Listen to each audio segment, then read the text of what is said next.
Welcome back. Welcome in. It's Country Roads Confidential at earsports.com. It's Paramount Podcast. I am Mike Casaza in my lovely hotel here in Indianapolis, Indiana. Checked in Sunday, did a lot of work on the basketball beat on Monday, leaving here this morning. That's Chris Anderson. He's in Richmond, and we cover a team in Morgantown. How does that work, right? Everything's virtual. Chris met the new basketball coach, met a lot of people around him. I'm ready to buy a pair of scissors and cut down the nets. There you go. All right, can we wrap this up then? You're done? You want to tell us why? I No, were you the only person there in well, you're not wearing gold and blue, but were you the only person there with West Virginia credentials asking about West Virginia, or is there a little more going on there? Or North Texas guys asking about West Virginia? no, there were a couple of questions there that were pretty much inevitable, I think. ESPN's covering the game. They had their broadcast team there. There were some North Texas reporters. There's a blog that I believe covers Butler. I don't know the name of it, but the name of the blog sounded like something like Balls and Barks or something like that. That made me think Bulldogs. But all those people asked about the obvious, Chris, which is here's a guy who's coaching one team while publicly acknowledged that he's leaving to work for another team, and to be frank, is presently working for two schools. He's coaching North Texas, he's recruiting and hiring for West Virginia. Those questions have to come up. I was the good soldier, Chris. I was the Boy Scout. I did not ask any of those questions. So here's how we end up here. Football at West Virginia has been it's been going on. It's just not very eventful right now. Is Mike, I'd like to talk to you about the 105-man roster and how hard it is. that happening? That's it. But So you also have this massive story with, again, a fairly unique, like, can you be fairly unique? A unique situation with the basketball team. The hiring was whatever. The coach leaves after 1 year. The hiring did or didn't do it for you. It was or wasn't fast enough, but it's certainly something people are talking about. The NIT championship is happening this weekend, this week, semifinals Tuesday, today, finals on Thursday. And I was just thinking, let's diversify a little bit. Let's drive up the road here and go to Hinkle Fieldhouse and see what's going on with Ross Hodge. So I called the SID and he's like, yeah, I thought this was going to happen. I've had some talks with West Virginia. They're okay with it. We're okay with it. However, could you refrain from asking questions about West Virginia and the job and this unusual situation? Can you let the news conference be about the NIT, North Texas, the game? And I thought to myself, well, that's going to be a problem since I cover West Virginia and I'm renting a car and getting a hotel room so I can come up there and do the story. But before I could even vocalize that concern, he said, dot, dot, dot. What we can do for you is get you Ross Hodge one-on-one. Come and watch practice. Talk to whoever else you want to talk to. We'll give you the full illustration of Ross Hodge, what he means to us, what he'll mean to you. I said, okay, let's do it. So, Chris, did you faint? Like, wait, do you remember what this was like? I got hit pretty hard in the head, as we've discussed, about a week and a half ago, and I was like, this must be concussion remnants. No, this actually happened. So came up here, and yeah, man, they rolled out the green carpet for me here, and really nice. The whole staff, like I sat there, and like I said, I just didn't ask my questions. The questions were nevertheless asked, so I didn't have to be the bad guy. And then, sure enough, Ross Hodge, hey, how you doing? Shakes my hand. We walk to a seat by the court before the broadcast gets their interview. I got 20 minutes with him. He was very friendly, very interested in the questions, which means like he didn't have rehearsed answers. That's probably something that only means something to me or you, Chris, people who actually ask questions for a living.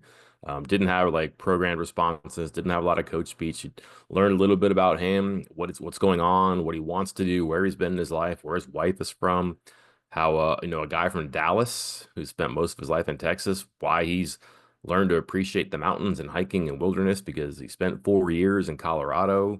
I'm kind of like ready for a new experience as a head coach, just a whole lot going on. And that was just with him. Their radio guy, their athletic director, um, one of their players all had similar stories about him and what he's meant to the team. And overall, Chris, what strikes me about this, you can tell this team has not been together for what, a year? Very close, like super close. And just anecdotally, some of the stuff that they tell you makes you think like this is not just something that they say at the end of a season, but um, again, they're eating dinners and lunches and breakfasts in their banquet room in the hotel with seven huge like conference sized tables, and they all sit in two of them because they all want to hang out together. And like they have this long list of last things they're doing together, last film session, maybe, last meal together, maybe, last warm up, last walkthrough. And they don't want it to be the last one. They did the last one is maybe Thursday. They didn't want that one to be today. So they were just trying to be normal and have fun. And yeah, you acknowledge your coach is leaving, but he's going to be there for two more games. He's going to be there for, six more team meals. He's going to be there for two more film sessions. So I think that's maybe kind of refreshing when you think about how this is like turned into a mercenary sport, and how many players here are 1 foot out the door, how many coaches here are 1 foot out the door. And that's true, but that's not what this is about right here. And for me, like that was kind of a cool part of this. Let me ask you a Schrodinger's cat kind of question here, Mike. Does Ross Hodge have two jobs, or does North Texas have two coaches? Yeah. Because how quickly did they find a new coach? And Look, already been announced. So I'm not sure. I can't off the top of my head, I can't think of this situation where a new coach has been announced while another coach coaches who's also been announced to go somewhere else. Like it's a pretty unique situation. I've racked my brain for this. I cannot in a college sport or even a pro sport, someone who's in the playoffs, in the postseason, in the tournament, and has left that job in the postseason, NIT, a regular bowl game, playoff bowl game, NCAA tournament, whatever, has left the job and taken another job. You just don't see that. They finish. Now you'll see coaches leave their team before a bowl game, but they usually don't work the bowl game for the other team. I can't remember a coach saying, I'm leaving the school. I'm going to coach this bowl game. I'm going to coach this NCAA tournament. I'm going to coach this Frozen Four, whatever, and then go to the new job. So this is maybe there's one, but I can't find it. And I've asked people, I can't think of one. So very strange. Do you think, Chris, that the 24/7 site at Cleveland State is mad as heck that Robinson, their new coach, is leaving, but also maybe the 24/7 side of Texas, North Texas is mad that he's not coaching the tournament. He should get the game reps with the roster. No one's happy, right? Everybody's happy. No one's happy. Yeah, like I said, Schrodinger's cat. Who knows? It's either in the box or not. I don't know, or dead in the cat. Isn't that what it is? Dead in the box, or we don't Mhm. know. Yep.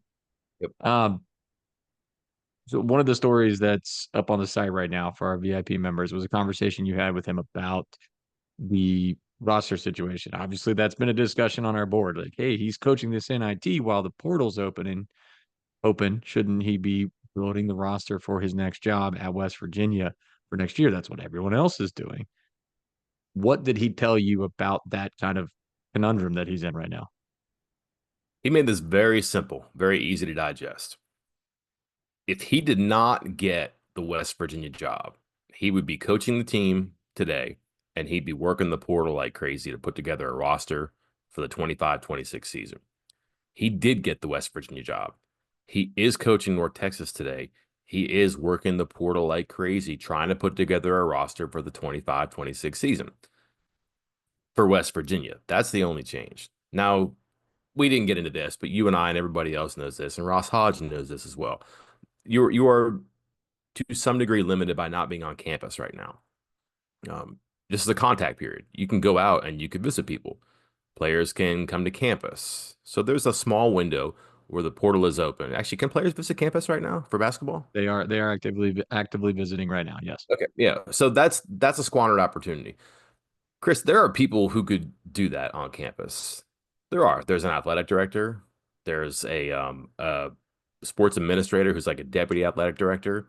There are people in the office. I'm sure you could tap on the shoulders of players or former players to do something like that if you really wanted to. But that's the one I would say indisputable negative is that you're not on the ground right now doing this, but you're losing a couple days, a couple weeks, but you can still do all this stuff. And nobody's complaining that he mentioned Houston and Florida.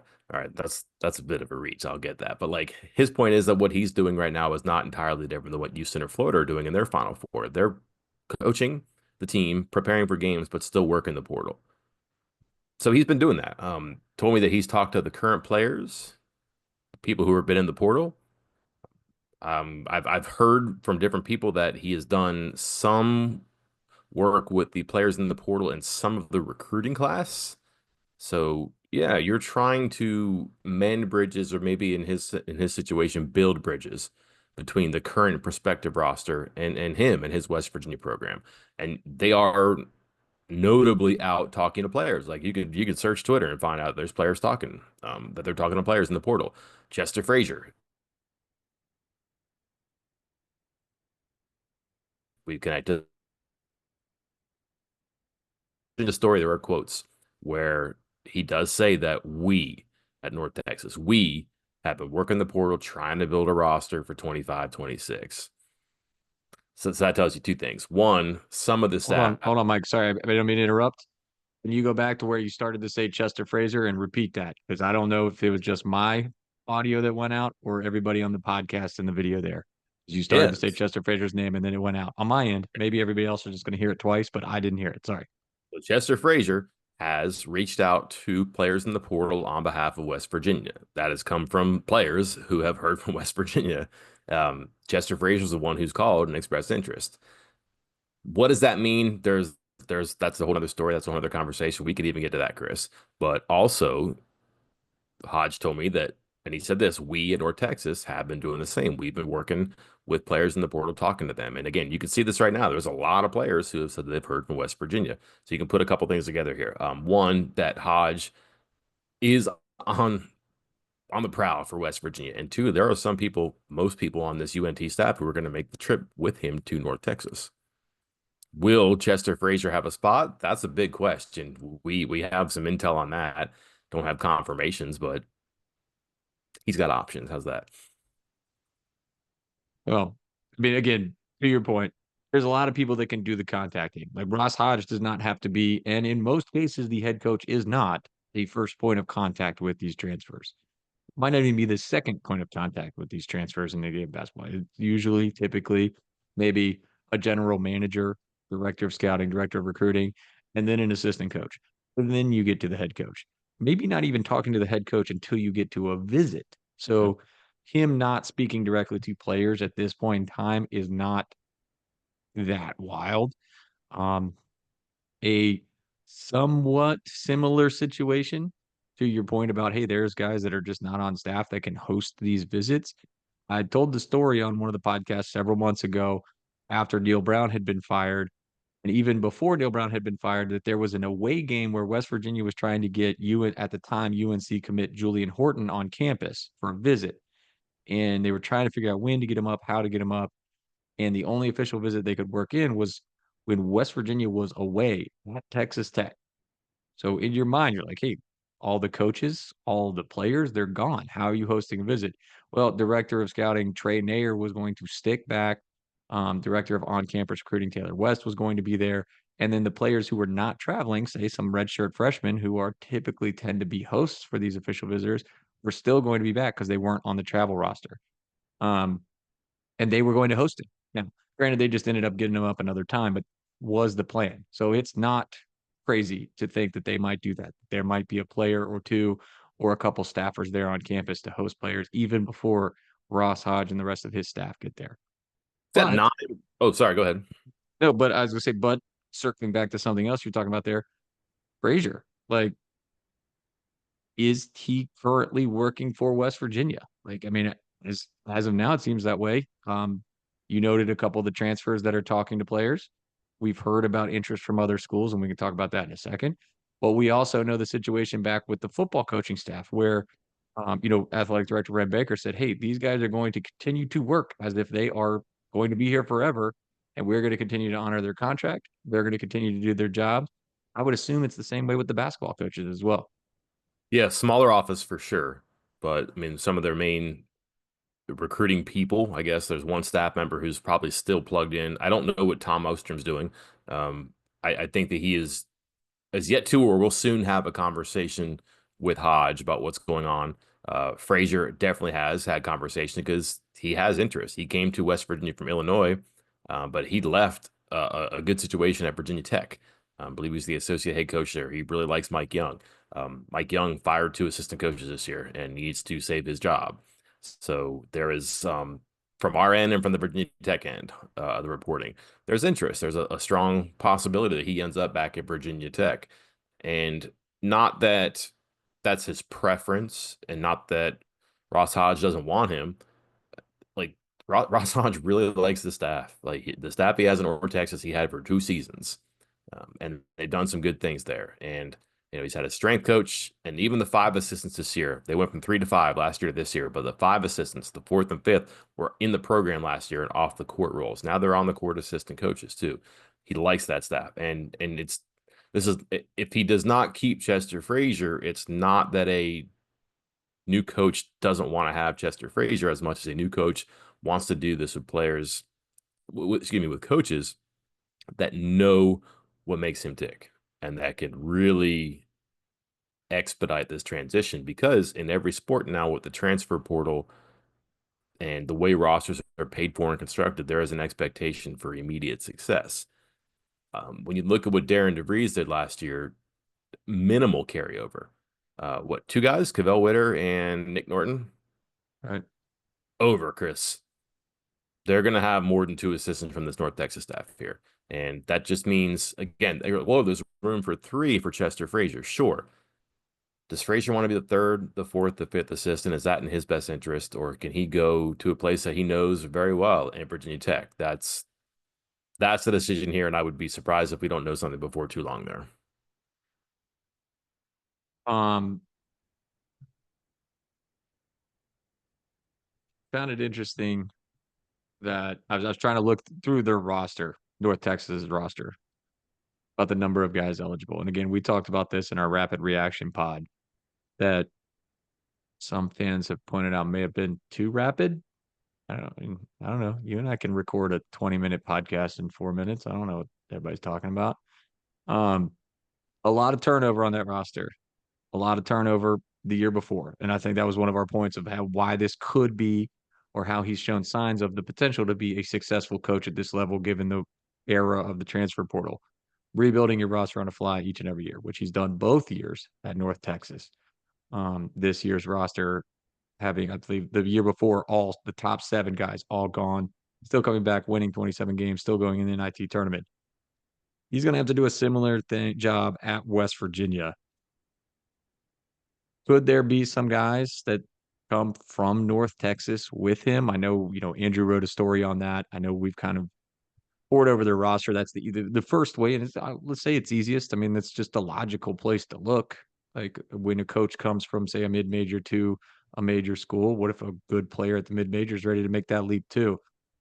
Do you think he's going to rely on that, or do you think he's going to be kind of expanding his horizons, looking at new players all over the country? There's 2 players who really make this point, I think. Brandon Lorient is like a 6'9" junior. He was the sixth man of the year in the conference. And he is really athletic, Chris.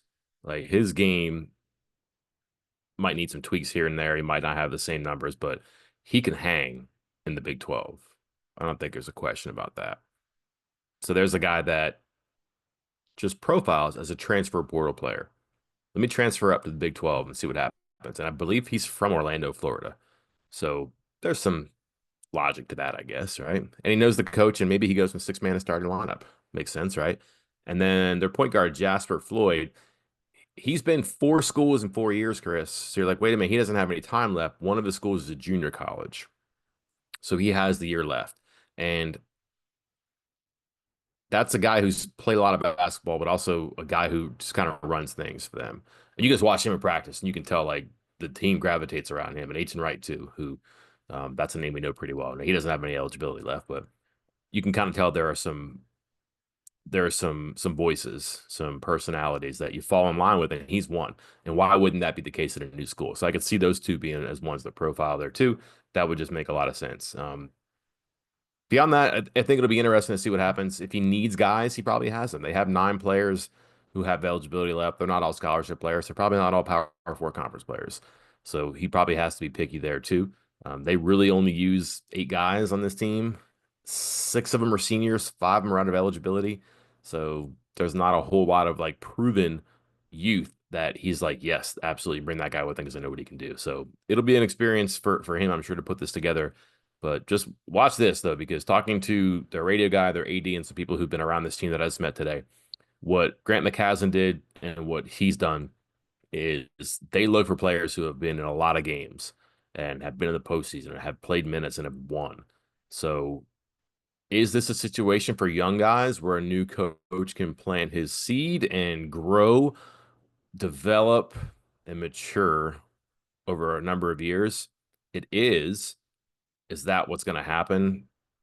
Probably not, because again, the expectation is to win right away, but also his preference and Grant McCasland's preference, which has worked well at North Texas, is to get experienced guys and to just do this, every year. If not like 7 or 8 guys every year, maybe it's 4 or 5, and then every other year it's 7 or 8. But you're gonna have a handful every year now where you're replacing key parts of your rotation. I'm not saying 4 or 5 guys total. I'm saying 4 or 5 guys that are major players in your rotation. And maybe you supplement that, you backfill that with some guys who are on your roster for a couple of years. There's those experiences now, Chris, that are so few and far between that just watch for veterans, watch for older players who have been in games, played basketball, and won a lot, and probably been in defensive oriented systems because everybody says it is not fun to play defense for him. It's hard to recruit to that, except he's got a way of breaking through the players in the recruiting process. Just to give an overview, as of this moment that we're recording this, West Virginia's roster situation for 2025-26, technically, and I stress that word, 6 players with eligibility left. Not expecting that, of course. Jaden Stone being one of them, and I think it's been reported that has not been around. So cross that one off most likely. Dylan J was a walk on. Again, basketball is making the same move that football is. And you're not limited to 13 scholarships anymore. You're just limited to 15 spots on the roster. Aiden Tagaloa Nelson, football player / third string point guard, something like that. Ofri Nave, Abraham. Now help me here. Oyedir? No, Oh, you close. dear.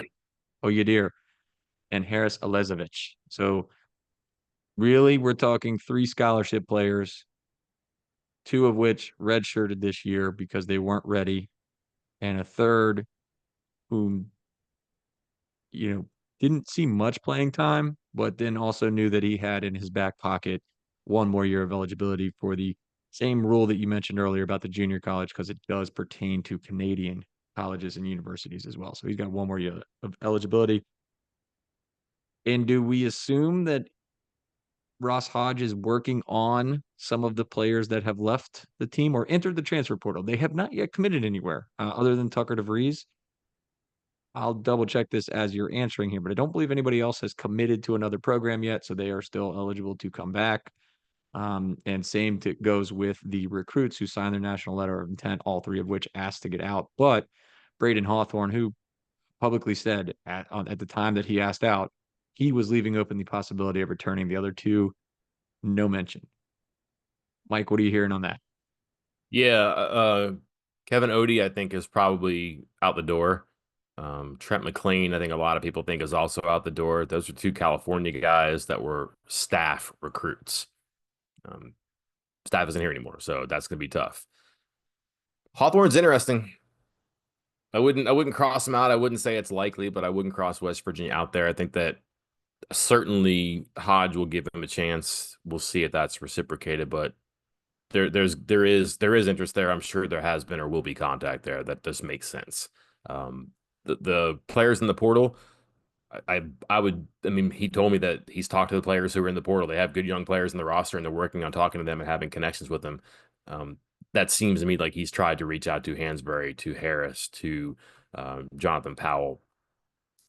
Jonathan Powell has a lot of attention already and has some requests that I think will probably come his way in some regard or another because he profiles as a player that people are gonna want to go after. Hansberry and Harris are probably the same.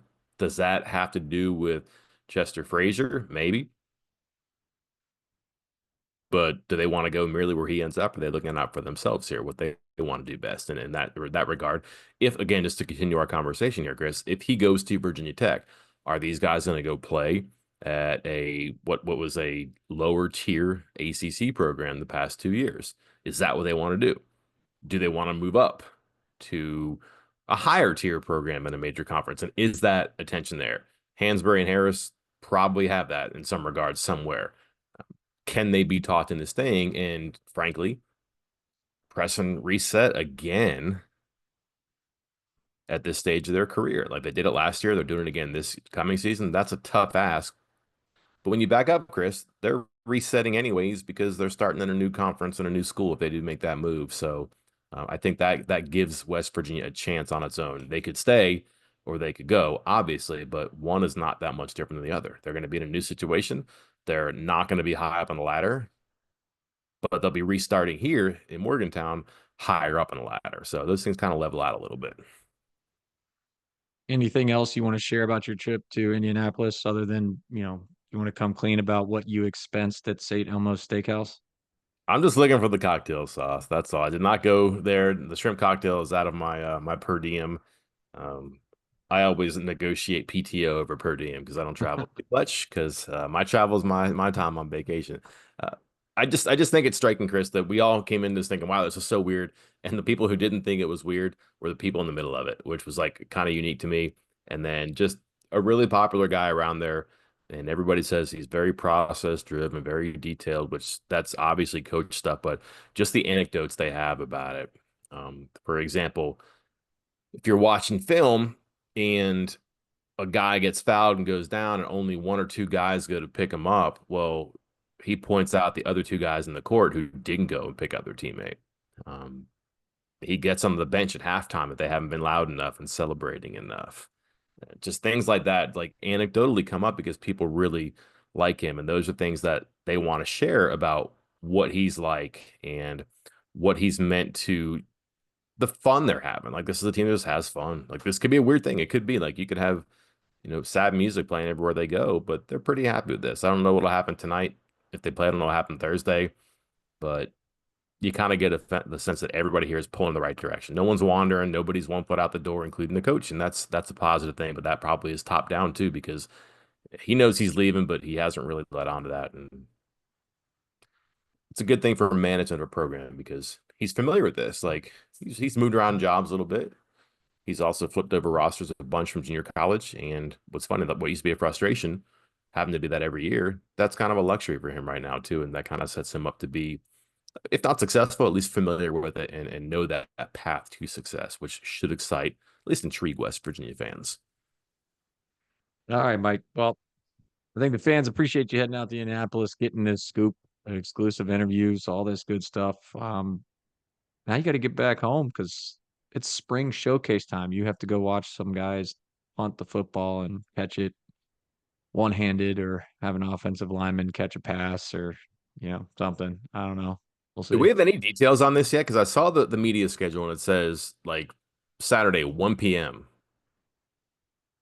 Well, like is that before it? Is it after it? Like, is this going to start at 10 a.m. and end at noon? That I don't. Do we have any details on this yet? Not that I'm aware of, because yeah, I just pulled that email back up because I saw 1 p.m. and didn't think what was underneath it. And yeah, interview time to be determined. Interview time to be determined. So, Oh, really? yeah, like the underneath is Coach Rodriguez interview to be TBA in the team room, and then Zach Alley TBD as well. All right. So I misread this. Good job, Mike. So the showcase starts at 1 o'clock. Yeah, Oh, okay. Maybe I'll be there. Hey, if you get a chance, Twitter at Luke Della, Lukedella. That's the gentleman at North Texas who set this all up. And if you've liked what we've read or what we've said, hey man, shoot him a note. Just say thanks that his work did not go overlooked, underappreciated. Do it for Chris. Do it for me. oh, and I just put up his Twitter, and his header is a Sopranos header. That's Uh, off on the right foot. There you go. yeah, yeah. Ah, Good man. Yeah. all right. All right. Well, hey, back to normal soon. This weird thing that isn't very weird. We'll see Ross Hodge before too long at the Coliseum news conference, date to be determined. Check him on TV tonight, NIT semifinal against University of California, Irvine. Until then, I'm Mike Kazaza. And I'm Chris Anderson. We will talk to you then.